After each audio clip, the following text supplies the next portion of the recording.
అందువల్ల దేవుడికి వాగ్దానం ఇస్తున్నాడు. దేవుడు ఆగస్టు నెల మొదటి తేదీన మనకిచ్చిన గొప్ప వాగ్దానం ఏంటి అంటే ఆశగల ప్రాణాన్ని ఆయన తృప్తిపరిచి వాడుకున్నాడు. కీర్తన గ్రంథము 107వ అధ్యాయం 9వ వచనం చదువుకుంటే ఎలయనగా ఆశగల ప్రాణం ఆయన తృప్తిపరుచున్నాడు, ఆకలి కొని వారి ప్రాణమును మేలుతో నింపి ఉన్నాడు. ఆశగల ప్రాణాన్ని ఆయన తృప్తిపరుస్తాడు, ఆకలి కలిగిన వారిని మేలుతో ఆయన తృప్తిపరుస్తాడు. ఈరోజు ఆకలి ఆశ అనేది ప్రతి వానిక జీవితాలు కలిగిన వారికి ఉంటాం. దేవుడు ఆకలి తీర్చేవాడుకున్నాడు, మనకు ఆశ నెరవేర్చేవాడుకున్నాడు. అయితే శరీర సంబంధమైన ఆశ, ఆత్మ సంబంధమైన ఆశ, మనము దేవునికి పిల్లలమై ఉన్నాం కనుక శరీర సంబంధమైన ఆశ కలిగిన వారిగా కంటే శరీర సంబంధమైన వారు ఆశ కలిగిన వారికి ఉంటారు. ఈ శరీరం పోషించుకోవడానికి, ఈ శరీర సంబంధమైన వాటి కొరకు ఆశ కలిగిన వారికి ఉంటారు. ఈ నెలలో మంచి వస్త్రాలు కొనుక్కోవాలని, ఈ నెలలో మంచి బంగారాన్ని కొనుక్కోవాలని, అది లేకపోతే వారు నచ్చినవి ఎంతవరకు అంటే కన్ను దృష్టికి, శరీరానికి ఈ యొక్క లోక సంబంధమైన ఆశ కలిగిన వారికి ఉంటారు. కానీ మనమైతే దేవునిలో ఆశ కలిగిన వారికి ఉండాలి, దేవుని మీద మనం నమ్మిక కలిగిన వారికి ఉండాలి.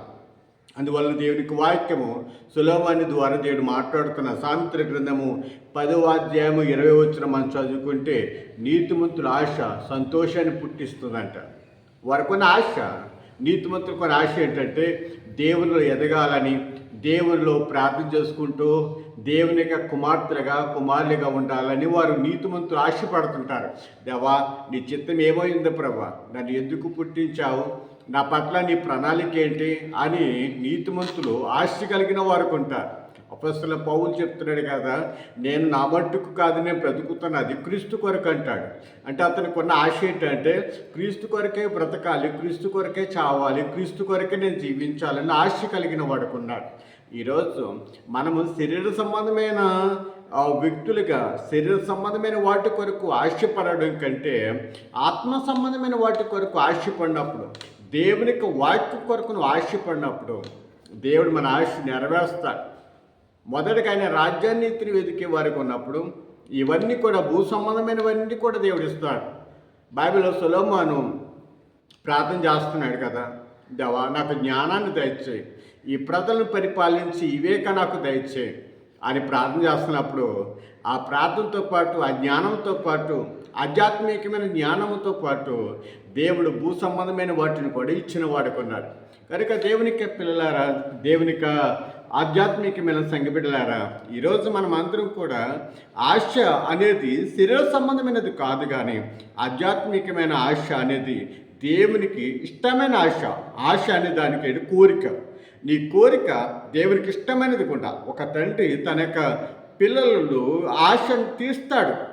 ఏ విధమైన ఆశ తీరుస్తాడు అంటే వారికి ఏది ఆరోగ్యకరంగా ఉంటుందో, ఏది వారికి మేలుకరమైనది ఉంటుందో అవన్నిటిని తీర్చడానికి అన్ని విధాలుగా ప్రయత్నం చేస్తాడు, కష్టపడతాడు. ఆ ఆశను నెరవేర్చడానికి ఎంతో సంతోషిస్తుంటాడు. అయితే నాకు తనకు అనిగిన ఆ శరీర సంబంధమైనవి, ఇది నాకు ఒక 200 ఇవి నేను మందు తాగాలి, నాకు 200 సినిమాకి వెళ్ళాలి, నాకు 200 నా ఇష్టానుసారంగా జల్సా చేయాలనుకున్నప్పుడు చీకొడతాడు, బాధపడతాడు. ఇలాగ తయారయ్యేవి ఏంటని బాధపడతాడు. అలాగే దేవుడు మనకు ఆశ నెరవేర్చాలంటే భూ సంబంధమైనవి కంటే ఆధ్యాత్మికంగా మనము ఆలోచిస్తున్నప్పుడు, ఆయనకి ఇష్టమైన కోరుకున్నప్పుడు, ఆయనకి ఇష్టమైన రీతిగా జీవించాలనుకున్నప్పుడు దేవుడు మనను దీవించేవాడుకుంటాడు. కనుక సామెతల గ్రంథం 24వ అధ్యాయము 14వ వచనం చదువుకుంటే అక్కడ చక్కటి వాగ్దానం మనం చూస్తున్నాం. నీ ఆశ భంగం కానేరదు అంటాడు. నువ్వేదైతే ఆశిస్తూ ఉన్నావో, దేవునికి ఇష్టమైన వ్యక్తిగా దేవునికి ఇష్టమైన ఆశను కలిగినప్పుడు ఆ ఆశ అనేది భంగం కానేరదు. దేవునికి పిల్లలుగా ఉన్న మనము దేవుని యందు భయభక్తి కలిగి ఉండగా, దేవుని యందు శ్వాసం కలిగి ఉండగా నీ ఆశ భంగం కానేరదు, అది తప్పక నెరవేరుతుంది. ఈ మనుషుల మీద నువ్వు ఆశ కలిగినప్పుడు, ఈ లోక సంబంధమైన వ్యక్తుల మీద మనము ఆశ కలిగి వారు నా పట్ల తప్పక సహాయం చేస్తారు, వారు నన్ను ప్రేమిస్తారు, నాకు సహాయం చేస్తారు, నన్ను ఆదరిస్తారు, నాకు తోడుకుంటారని అనుకుంటే మనం మోసపోతాం. కానీ దేవుని మీద ఆశ పెట్టుకున్నప్పుడు, దేవుని మీద నమ్మిక కలిగినప్పుడు, దేవుడు మనలను తప్పక దీవించి వాడుకుంటాడు. అందువల్ల కీర్తన గ్రంథము 131 అధ్యాయము 3వ వచనం చదువుకుంటే, ఇశ్రాయేలు ఇది మొదలుకొని నిత్యము యెహోవా మీద ఆశ పెట్టుకును అంటూ ఉన్నాడు. ఇశ్రాయేలు అనగా దేవునికి జనాంగమా, ఇది మొదలుకొని నిత్యము యెహోవా మీద ఆశ పెట్టుకో. ఎవరి మీద ఆశ పెట్టుకోవాలి? బైబిల్ అనేకమైన వాక్య భాగాలు మనం చూస్తాము. ఈ లోకంలో మనుషుల మీద ఆశ పెట్టుకోవడం కంటే దేవుని మీద ఆశ పెట్టుకో. ఇది మొదలుకొని నిత్యము, ఒకరోజు మాత్రం కాదు, నిత్యము దేవుని వైపు చూడు, దేవుని మీద ఆశ పెట్టుకో. దేవుడే నమ్మదగిన వాడుకున్నాడు, దేవుడు మనకు సహాయం చేసేవాడుకున్నాడు.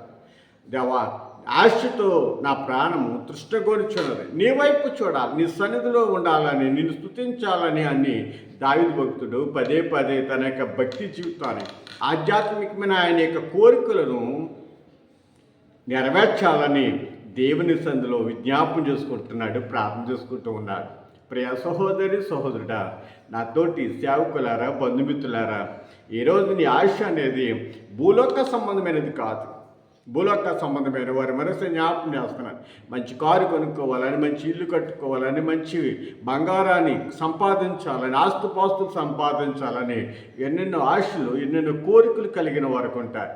కానీ మనం దేవుని పిల్లలుగా ఉన్న మనకి జీవితాల్లో ఆధ్యాత్మికమైన ఆశ కలిగిండు.